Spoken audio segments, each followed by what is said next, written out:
Bonjour à tous. Bon, ça fait depuis au moins un mois et demi que j'avais pas tourné de vidéo, je crois. Bref, il y a un moment, en regardant des trucs sur internet, j'avais vu une vidéo en anglais américain qui parlait des films traumatisants ou des films les plus traumatisants, et c'était fait sous forme d'iceberg.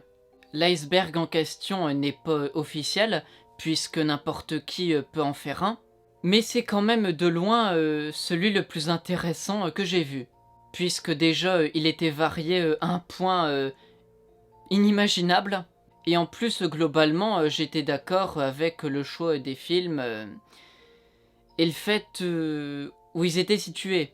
Et je peux vous dire que ça, c'était beaucoup moins valable pour les autres icebergs que j'ai vus. Après, on aurait pu dire oui, que j'aurais pu en faire un moi-même. Mais là, le problème, c'est que ça aurait été beaucoup moins varié, puisque vous verrez que ça va très loin. Et je n'exagère pas du tout. Bref, même si cet iceberg a été commenté pas mal de fois, surtout dans des vidéos en anglais, eh bien je vais quand même ajouter ma touche personnelle. Je ne vais pas copier mot pour mot une autre vidéo. De toute façon, faire une chose aussi stupide, ce serait déjà plus chiant, ce serait moins amusant que de rechercher soi-même les trucs, et en plus, je me ferais griller assez rapidement. Donc voilà, aucun intérêt à faire du copier-coller. Bref, pour comprendre cet iceberg, il est en 8 parties que l'on appelle tirs. Et le principe, c'est que plus les tirs avancent, plus les films sont traumatisants, ou perturbants si vous préférez. Et dans une moindre mesure, on peut dire que plus ça avance, plus les films sont rares à trouver et ont eu beaucoup de spectateurs. Mais bon, ce que vous retiendrez surtout, c'est que plus ça avance, plus c'est horrible, choquant, dérangeant, perturbant, traumatisant et tout ce que vous voulez. Autre chose à dire, les films cités sont des exemples. Je veux dire, tous les films du monde un minimum choquants n'ont pas été intégrés dans cet iceberg. Puisque oui, si ce serait le cas, le premier tir pourrait compter au moins 300 films. Et j'exagère pas. Bref, pour enfin commencer à parler de l'iceberg, eh bien il faut savoir que cette première vidéo va contenir les tirs 1, 2 et 3. Donc les 3 premières sur 8. En gros, on va dire que cette première vidéo parle de films un minimum connus ou trouvables. Voilà, on va enfin parler plus en détail du tir 1. Donc pour imager, c'est le ciel bleu au-dessus de l'iceberg. Et cette partie regroupe plusieurs films d'horreur classiques, connus. Et niveau traumatisme, on va dire que c'est le niveau moyen quand on regarde ou découvre un film d'horreur. Donc ce ne sont pas des histoires totalement gentilles, mais en même temps, pas beaucoup d'adultes ont été complètement dérangés ou perturbés après avoir vu ces films. Ah oui, et pour info, j'ai vu tous les films de ce tir. Bref, on va commencer par Annabelle, qui est un film de l'univers Conjuring, donc ça parle de démons. Alors l'histoire parle principalement d'un couple qui doit faire face à un démon, et ce dernier utilise une poupée pour commettre ses méfaits. On va dire ça comme ça. Voilà, donc c'est un film qui parle d'entités démoniaques de manière très classique, et il n'est pas du tout plus perturbant que la majorité des films de ce type. Ensuite, toujours dans le même genre, eh bien on a The Conjuring, donc le premier film de la saga. L'histoire reste proche d'Annabelle, puisqu'on suit une famille qui, après avoir déménagé dans une grande maison un peu glauque, eh bien va devoir faire face à une entité démoniaque, vraiment méchante. Voilà, donc par moments ça peut faire un peu peur, mais en même temps l'histoire n'est pas extrêmement immorale. Donc rien d'hyper dérangeant, perturbant. Troisième film de ce tir, c'est Jeux d'enfants. Donc le premier film, Chucky, si vous préférez. Donc ce film parle au départ d'un tueur psychopathe qui, via un rituel, transfère son âme dans une poupée, dans un jouet pour enfants. Et ce jouet sera baptisé plus tard Chucky, par l'enfant qui va l'adopter. Mais l'enfant et sa famille vont découvrir assez rapidement que quelque chose cloche avec cette satanée poupée. Alors dans ce film, on aura le droit à quelques scènes de meurtre, rien de plus extrême qu'un autre film à ce niveau-là. Si on prend un peu trop l'histoire au sérieux, ça peut faire un peu peur. Mais bon, faut avouer que c'est difficile de prendre cette histoire totalement au sérieux. Donc voilà, pas de gros traumas en vue. Prochain film, c'est Scream, où l'histoire parle d'un mystérieux tueur masqué qui sévit dans une petite ville tranquille de Californie. Et on va suivre principalement cette histoire à travers différents héros, 3, mais c'est quand même Sidney Prescott qui est en tête. D'ailleurs, ça semble être la cible principale du tueur. Voilà donc Scream, c'est le slasher le plus connu et sûrement le meilleur. Pour le côté sanglant, c'est dans la moyenne des films d'horreur, et pour le côté peur, c'est quand même facilement supportable. Donc voilà, ça reste un film à découvrir en premier quand on débute les films d'horreur. Ensuite arrive Vendredi 13, encore un classique, et c'est aussi un slasher. Donc là l'intrigue se passe dans un camp de vacances assez glauque, où un à un des jeunes gens vont se faire assassiner. Voilà, donc c'est normalement gore comme Scream, et même si l'ambiance est parfois un peu flippante, eh bien c'est quand même là aussi supportable. C'est vraiment juste pour s'amuser à se faire peur, ça va pas beaucoup plus loin. Et pour Vendredi 13, faut dire aussi que le film est parfois un peu difficile à prendre au sérieux. Après ça, arrive Insidious, où l'on suit une famille qui doit faire face à un démon, après avoir déménagé. Comme quoi faut pas déménager. Dit comme ça ressemble pas mal à Conjuring, mais faut avouer que ça se passe différemment, et l'ambiance n'est pas la même. Personnellement, je pense qu'Insidious est le film de ce tir qui parle de démons le plus flippant. Pas non plus loin devant les autres, mais quand même en numéro 1. Mais bon, au final, on va dire quand même que c'est un spectacle acceptable pour un large public. Et en plus, si on prend en compte la suite, qui est quasiment aussi populaire, eh bien ça dédramatise un peu l'histoire du premier. Donc voilà, pas de gros traumas pour ce film. Bon voilà, on arrive au prochain film qui est The Ring. J'imagine que c'est la version américaine. Bon, dans tous les cas, ça parle d'une femme qui enquête sur des morts très bizarres, avant qu'à son tour, elle aussi, ne soit pourchassée par une étrange malédiction, après avoir visionné une cassette très bizarre. Bon, comme vous l'avez compris, ce film parle d'une entité fantomatique, mais c'est traité de manière encore différente que les autres films dont j'ai parlé auparavant. Et question peur, je dirais quand même qu'on est au-dessus de la moyenne des films d'horreur. Mais bon, c'est quand même loin d'être un spectacle 100% pervers et impitoyable. Bref, vient ensuite The Grudge, qui partage pas mal de similarités avec The Ring, puisque s'inspirait d'histoires et de films japonais.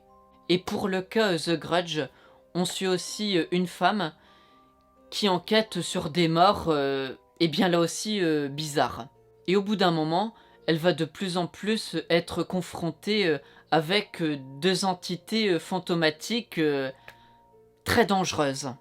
Voilà donc pour ce film, je pense qu'il s'agit aussi du remake. Et question peur, je trouve que c'est à peu près pareil que The Ring. Donc on va dire qu'on est un peu au-dessus de la moyenne. Sinon, pour tout ce qui est gore, sang, sale, sexualité très déviante, eh bien ça, c'est pas trop méchant. Bon, dernier film de ce tir, c'est Les Griffes de la Nuit. Encore un blockbuster de l'horreur. Et dans cette histoire, on suit des jeunes qui doivent faire face à Freddy Krueger. Donc, une sorte d'entité fantomatique, démoniaque, et bien du coup fantastique, qui s'attaque à ses victimes à travers leurs rêves. Donc là, on est face à un slasher, mais de manière fantastique. Personnellement, ce côté fantastique m'effraie un peu plus, puisque je me dis que c'est plus compliqué de se débarrasser du mal. Mais après, pour certains, le côté fantastique fait moins peur, puisque justement, ça paraît plus irréel. Chacun son truc. Bon, dans tous les cas, niveau sang, c'est encore dans la moyenne. Et sinon, l'histoire est écrite et racontée de manière à ce que ce soit divertissant et un minimum supportable. Donc voilà. Voilà, j'ai fini de parler des 9 films de ce tir numéro 1. Après, comme j'ai dit en intro, d'autres films pourraient coller à cette catégorie. Je pense par exemple à Get Out, le projet Blair Witch, Sixième Sens, et j'en passe. Sinon, pour la suite, je trouve qu'il existe des films trop perturbants pour être en tir 1, mais pas assez pour être dans la deuxième. Je pense en premier à L'Exorciste, Evil Dead, ou encore ça. Dites-moi ce que vous en pensez. En tout cas, moi, pour moi, c'est impossible à départager. Bref, on arrive maintenant complètement au tir numéro 2. Donc, pour imager, on est dans le haut de l'iceberg. Pour le dire simplement, ce sont des films globalement d'horreur, ou vraiment proches du film d'horreur. Mais là, c'est plus choquant ou plus perturbant que la moyenne. Ça peut être soit parce que la violence est plus sanglante ou plus sadique, ou soit parce que l'ambiance générale est plus glauque, malsaine, qu'on prend plus ça au sérieux. Bref, ce sont des films plus sombres. Et en général, les gens qui regardent ça sont des gens un minimum habitués aux films d'horreur ou violents. Mais bon, ça ne va pas non plus beaucoup plus loin. Bon, pour cette partie, il n'y a qu'un seul film que je n'ai pas vu. Voire peut-être deux, puisqu'en fait, il y a un film, je ne sais pas si on parle du remake ou non. Mais je crois plus qu'on parle du remake. Donc, pour simplifier, on va dire qu'il n'y a qu'un seul film que je n'ai pas vu. Et c'est celui dont je vais parler en dernier. Alors, premier film, c'est Massacre à la tronçonneuse, film encore classique qui a marqué pas mal d'esprits. Alors ça parle principalement d'un groupe de jeunes qui, dans le Texas bien rural, va faire la rencontre d'une famille de psychopathes vraiment originale. Et son membre le plus célèbre, c'est Leatherface. Donc le type un peu flippant, voire pas mal flippant, qui se balade souvent avec sa tronçonneuse. D'où le titre du film. Bon, ce film, contrairement à ce qu'on pourrait craindre, n'est pas beaucoup plus gore que la moyenne des films d'horreur. Mais pour le côté glauque, on est quand même bien au-dessus de la moyenne. De ce fait, se plonger dans cette histoire et s'imaginer à la place des victimes n'est pas rassurant du tout. Ah oui, aussi, ce qui a marqué les esprits, c'est le côté complètement dérangé de la famille psychopathe. Mais bon, vous allez voir que par rapport à la fin de l'iceberg, on va pas dire que ce sont des gens normaux, mais voilà. Bref, on arrive au film suivant, qui est La Maison des Mille Morts. Bon, dans ce film, on suit principalement deux couples qui par une succession de mauvais choix vont se retrouver piégés dans une grande maison remplie de psychopathes, d'une famille psychopathes. Et ces gens sont vraiment inquiétants, comme quoi l'habit fait le moine. Alors dans ce film, on ne s'est pas privé de montrer de la violence assez intense et aussi quelques perversions perverses. Immorales, c'était ce que je voulais dire. Mais surtout, je trouve que ce film est la définition même du mot glauque. Que ce soit l'ambiance, l'apparence des personnages, les lieux, les pièces, tout ça. Pour être honnête, j'ai trouvé ça plus glauque que Massacre à la tronçonneuse. Film, d'ailleurs, dont la maison d'Émile Mort s'inspirait. Après, c'est vrai qu'il y a de l'humour, mais quand même. Ce film n'est pas très rassurant. Prochaine œuvre à parler, c'est Midsommar. Alors ici, comme souvent, on suit un groupe de jeunes. Mais là, ce qui est différent, c'est qu'on va intégrer ces jeunes dans une communauté en Suède qui a des rituels assez particuliers. C'est le moins qu'on puisse dire. Ce ne sont pas des gens normaux. Alors ce film est peut-être le moins glauque de cette partie 2, mais c'est pas pour ça que ça en est moins choquant. Par exemple, ce film regorge de thèmes assez difficiles, souvent en lien avec la fin de vie, que ce soit le deuil, la tristesse, mais aussi le suicide, le fait de se faire assassiner de manière brutale, voilà. Et j'avais oublié le fait d'être forcé à faire des rituels très insupportables. Donc voilà, ce film représente parfaitement le tir 2, puisqu'il y a quand même des scènes plus choquantes que la moyenne. On voit des trucs qu'on ne voit pas dans tous les films d'horreur. Bref, quatrième film de cette partie, c'est Saw, premier du nom. Alors ici, on suit principalement des victimes piégées et des enquêteurs, et bien qu'ils essayent de comprendre ce qui se passe. Et du coup avec ça, le but c'est de retrouver le mystérieux tueur au puzzle, Jigsaw, de l'arrêter. Bon, pour résumer, quelques scènes de ce film sont pas mal malaisantes. Après, c'est vrai que niveau gore, ce premier film reste dans la moyenne des films d'horreur. Mais quand même, il y a plusieurs scènes plus ou moins longues où l'on n'aimerait pas du tout être à la place des victimes. Ça peut être soit parce que la victime se fait tuer, soit parce qu'elle doit s'automutiler de manière assez importante, ou soit parce qu'elle est forcée à commettre quelque chose d'horrible pour sa survie. Donc voilà, c'est pas super joyeux. Sinon, pour comparer brièvement avec les suites, c'est vrai que les autres films pourraient aussi correspondre au Tir 2, puisque ce sont des films plus sanglants, où la violence est plus pénible. Mais à l'inverse, ces suites sont plus difficiles à prendre au sérieux. Du coup, ça réduit le traumatisme dans un autre sens, et ça les met presque au même niveau que le premier film de la saga. Niveau traumatisme. Je sais pas si mon raisonnement était clair. Bref, on enchaîne avec le prochain film qui est Hostel. Donc ça parle principalement d'un petit groupe de jeunes, encore et encore. Et là, la particularité, c'est que pendant leur voyage en Europe centrale, eh bien, ils vont se retrouver piégés par une organisation criminelle qui aime bien torturer et tuer des touristes.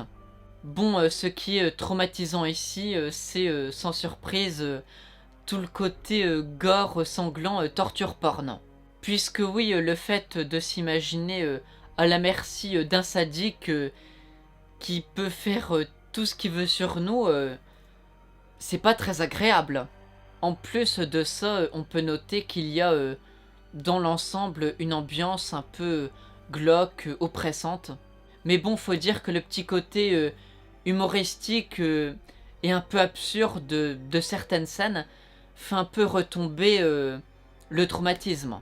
D'où le fait que ce film colle mieux au tier 2 qu'au tier 3.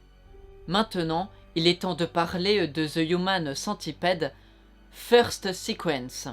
Et là on suit trois jeunes gens qui vont se retrouver piégés dans la maison d'un ancien docteur ou chirurgien, je sais plus exactement. En tout cas, ce qui est sûr, c'est qu'il est complètement dérangé et son but ultime, c'est de créer un mille-pattes humain. Voilà, c'est un objectif comme un autre. Faut pas juger. Évidemment, pour ça, il veut utiliser ces trois prisonniers. Bon, sans grande surprise, c'est le concept du mille-pattes humain qui traumatise en priorité pour ce film. Le fait d'être privé de ses mouvements et d'avoir sa bouche accrochée à l'anus de quelqu'un d'autre de manière indéterminée est une chose auquel on aimerait ne pas penser. Et aussi, dans une autre mesure, avoir son anus accroché à une autre personne n'est pas non plus très agréable à imaginer. Ah oui, évidemment, avec le concept du un tube digestif pour trois, on peut imaginer le pire. Sinon, en plus de ce concept du mille-pattes humain, il y a quelques scènes de mort et quelques scènes sanglantes, mais bon, on va dire qu'on peut retrouver ça dans d'autres films. C'est pas avec ça que le film se démarque grandement. Sinon, pour revenir au concept du mille-pattes humain, on va dire que ce film pose les bases. Donc, aussi étonnant que ça puisse paraître, eh bien on s'est retenu de faire encore plus dégueulasse et immoral.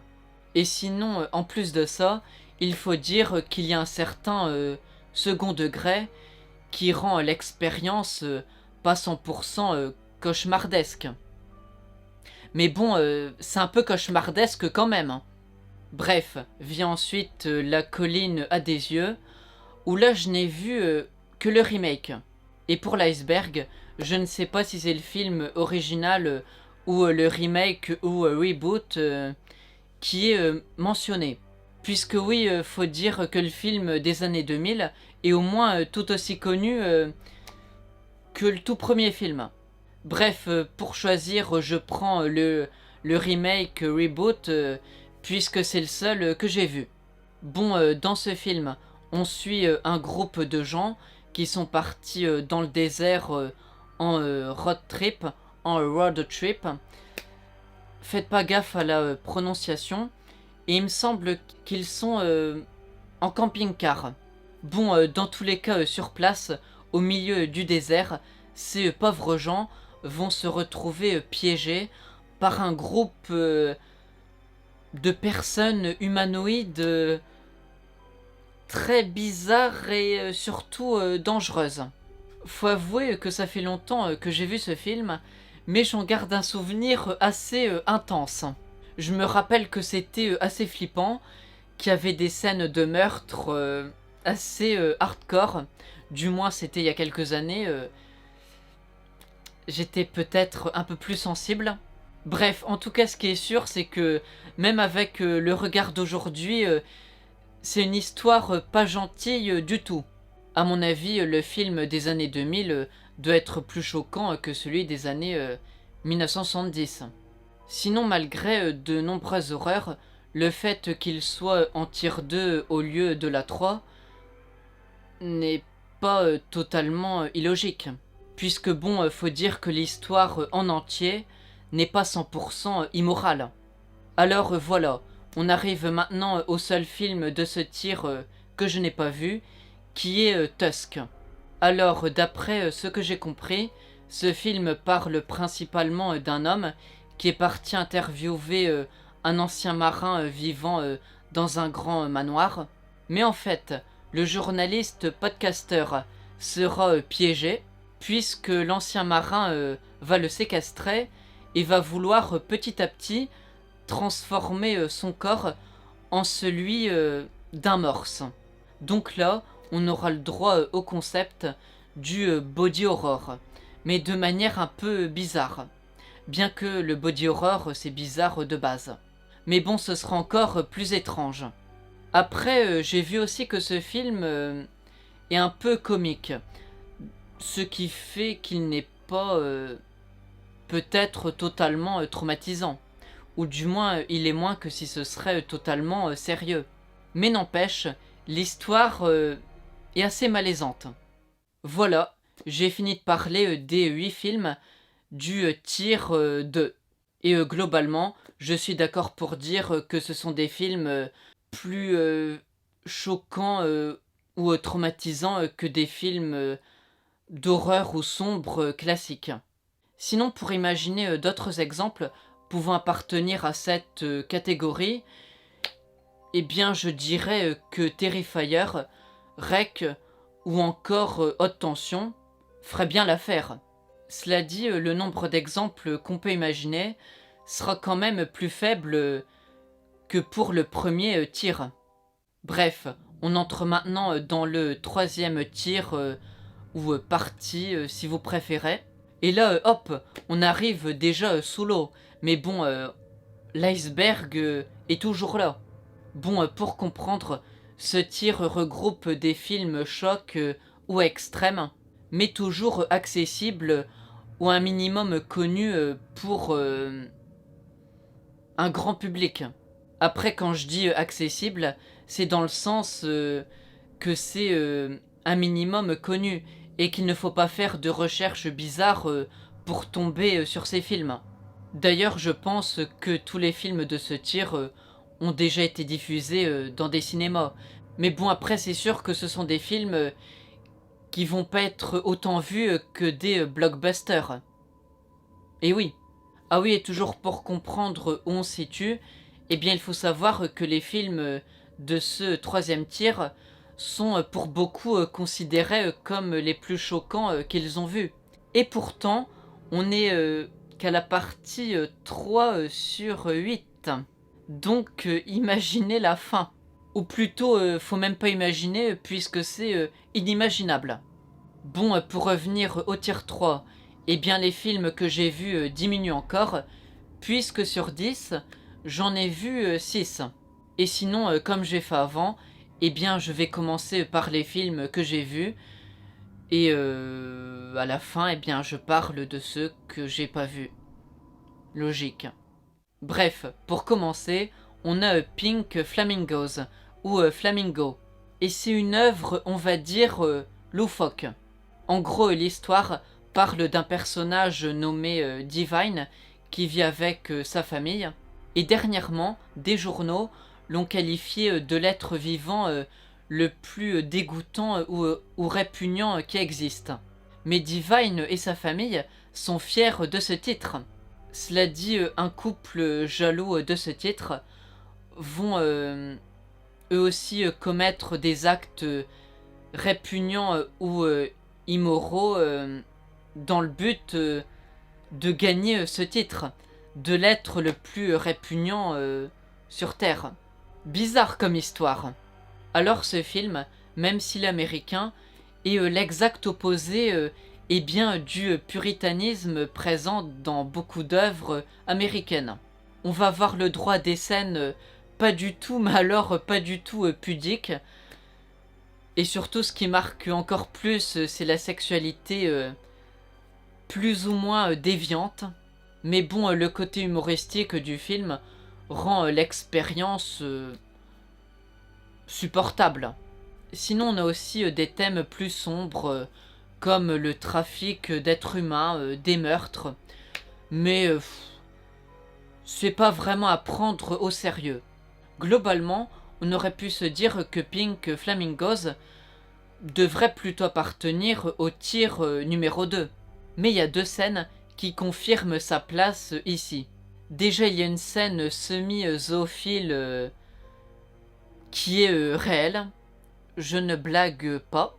Puis à la toute fin du film, on va voir Divine manger une crotte de chien et c'est réel. Donc c'est pas mal écœurant, même si c'est bref.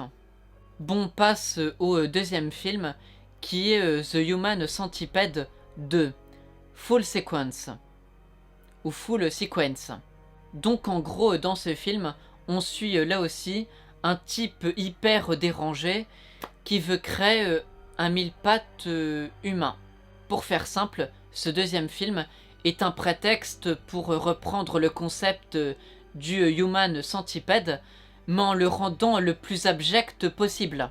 Donc en bref, dans le 1, on pose les bases, et dans le 2, on pousse le concept jusqu'au bout, jusqu'au plus immoral. De ce fait, on aura plus de victimes, bien plus de mutilations, plus de sang aussi, etc. Mais surtout, ce qui attise encore le plus de fois la curiosité, c'est l'histoire du tube digestif, un seul pour 12 personnes. De ce fait, tout ce qui est lié au sale, à la scatophilie, sera montré de manière plus extrême. Évidemment, on ne pouvait pas passer à côté de ça, puisque c'est l'essence même du film.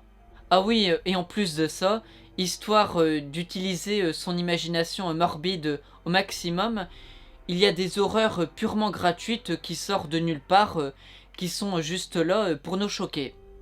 Voilà. Bon, sinon, faut quand même dire que The Human Centipede 2 a un certain second degré qui rend l'expérience un petit peu supportable. Un petit peu.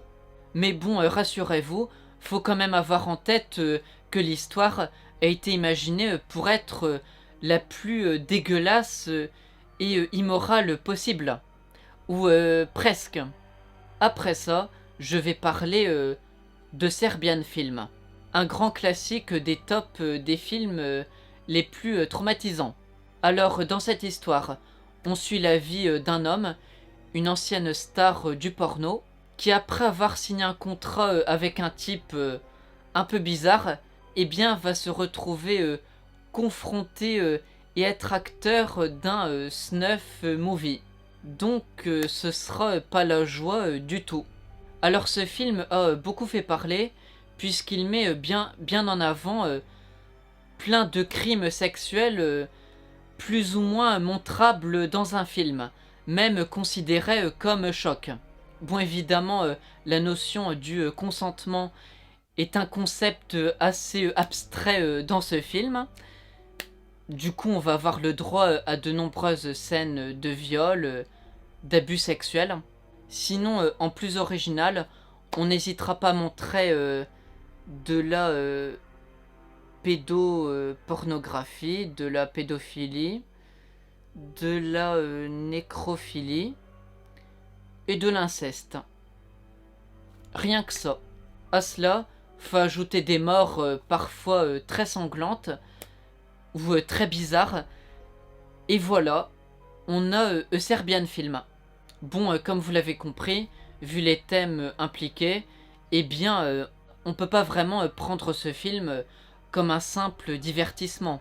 Après, ça n'empêche pas que je trouve que certaines scènes sont un peu grotesques, ce qui limite un peu le côté dérangeant. Après, je parle principalement pour moi. Mais bon, dans tous les cas, j'avoue que c'est un film pas mal choquant. Bref, on avance encore dans ce tir, et je vais parler maintenant de Martyr. Donc, pour l'histoire, on suit au départ une femme qui se venge de ses bourreaux. Mais problème, elle est toujours en proie à des démons. Sinon, je peux dire après que son ami va la rejoindre. Mais pour la suite, je ne peux pas en dire plus. Bref, ce film comporte pas mal de thématiques inquiétantes, comme la vengeance, les sectes, les histoires de captivité, les concepts de vie après la mort, de questions existentielles tortueuses. On aura le droit aussi à des tortures morales et physiques très intenses. Donc avec tout ça, vous vous doutez bien qu'on aura le droit à des scènes assez difficiles. Ah oui, j'avais oublié de dire, qu'on a des thèmes liés eh bien, au traumatisme et à l'automutilation. Comme quoi, il n'y a pas grand-chose de joyeux. Donc voilà, Martyr est peut-être un film un peu moins sale que les films dont j'ai parlé auparavant, du moins de ce tier 3, mais faut avouer que Martyr est super super déprimant. C'est difficile de faire pire. Bon, on continue avec un autre film connu en termes de film choquant, dérangeant, et c'est Cannibal Holocaust. Alors ce film parle d'une petite expédition qui est partie en Amazonie à la recherche d'un petit groupe de journalistes qui a mystérieusement disparu. Alors, comme on peut l'imaginer facilement avec le titre, de nombreuses scènes choc, que ce soit gore ou sexuelles, sont liées aux tribus indigènes cannibales. Mais on verra aussi que les Américains, soi-disant civilisés, peuvent commettre tout autant d'horreurs, voire plus. Ah oui, pour beaucoup, l'ambiance un peu documentaire immersif du film participe encore plus au côté dérangeant, puisqu'on a l'impression que c'est plus vrai. D'ailleurs, en parlant de vrai, ce qui accentue aussi le côté traumatisant de Cannibal Holocaust, c'est le fait que plusieurs animaux ont été tués exprès pour faire du contenu choc pour le film. Donc c'est ça qui a créé en partie une polémique autour de ce film. Sans compter le fait qu'au moment de sa sortie, certains ont cru que les acteurs du film, du moins certains acteurs, étaient morts. C'est dire à quel point ça a choqué et les gens ont senti l'immersion face à ce film. Je sais pas comment le dire. En tout cas, j'espère que vous m'avez compris. Bon, continue avec le dernier film que j'ai vu de ce tir, qui est Salo ou les 120 journées de Sodome. Alors ce film se déroule en Italie à la fin de la Seconde Guerre mondiale dans une politique fasciste. En gros, dans ce film, on va suivre un groupe de riches qui va retenir en otage captifs dans un château un groupe de jeunes pour les utiliser comme des esclaves sexuels. Mais vraiment avec eux on va faire beaucoup de choses. On va aller vraiment très très loin. Pour vous donner une idée, ça va des attouchements au viol en passant par la scatophilie. Donc voilà, ce sont des thématiques qui sont pas toujours très présentes dans des films un minimum grand public. Surtout pour la scatophilie. Ah oui, il faut dire qu'en plus de ça, il y a certaines scènes purement violentes. Même si c'est plus bref, mais bon, ça doit être plus court, quand ça arrive, c'est très intense. On aura le droit par exemple à des images de torture qu'on préférerait ne jamais subir, de près comme de loin. Sinon, faut dire que Salo ou les 120 journées de Sodome s'inspire à moitié d'une histoire vraie, puisqu'il parle de certaines horreurs en lien avec le fascisme et à ce que certaines personnes peuvent faire pour de vrai. Voilà. Donc autant vous dire que ce n'est pas un film que l'on qualifie de super divertissant, et vu les thèmes, ça ne laisse pas beaucoup de place au second degré. Et mine de rien, il n'y a aucune scène grotesque. Enfin, de mon point de vue. Voilà, on va maintenant parler des 4 films que je n'ai pas vus, mais dont je me suis bien informé pour vous les expliquer. Logique. Donc on va commencer par Shoujo, ou plutôt Shoujo Tsubaki. Pour mettre dans l'ambiance, il est souvent considéré comme le film d'animation japonais qui a été le plus banni. Bref, l'histoire parle d'une jeune fille, je crois que c'est une adolescente, qui a perdu ses parents, sa mère en dernier, et pour survivre, elle se laisse engager dans un cirque Freak Show. Suite à ça, on sera témoin de diverses agressions sexuelles, à du contenu gore assez intense pour un film d'animation. Et histoire d'en rajouter un peu, on aura aussi de la cruauté envers les animaux. Sinon, bien sûr, l'histoire est totalement déprimante. Ce serait pas drôle sinon. Bon, comme vous l'avez compris, peu de choses sont épargnées aux pauvres spectateurs. Mais bon, ayant vu certains films d'animés japonais, je pense quand même que Shoujo Tsubaki n'est pas non plus super loin devant les autres en termes de contenu dérangeant. Enfin, j'imagine. Bon, on enchaîne avec le deuxième film que j'ai pas vu, qui est Tetsuo. Parfois aussi appelé Tetsuo The Iron Man. Pour info, c'est un film d'horreur science-fiction. D'après ce que j'ai compris, on va suivre principalement un homme où petit à petit son corps va ingérer du métal. Et cette matière prend petit à petit possession de son corps jusqu'au point de se transformer en une sorte de monstre. Sinon, on verra plus brièvement deux autres personnages victimes de ce même phénomène bizarre et inquiétant. Alors pour faire simple, ce qui est traumatisant ici, c'est le fait qu'un jour, sans prévenir, notre corps se change en quelque chose d'inexpliqué et on peut rien faire pour lutter contre ça. En plus, faut dire que le film a une ambiance assez oppressante et les changements du corps, tout le côté body horror est quand même bien mis en avant. Après, je dois vous avouer que vu les images et le descriptif que j'ai vu, je trouve que ce film collerait mieux au tier 2 qu'au 3. Après, peut-être que je me trompe. Bon, ensuite, on va parler de The Suicide Club, appelé aussi Suicide Circle. Donc, l'histoire se passe au Japon, encore une fois.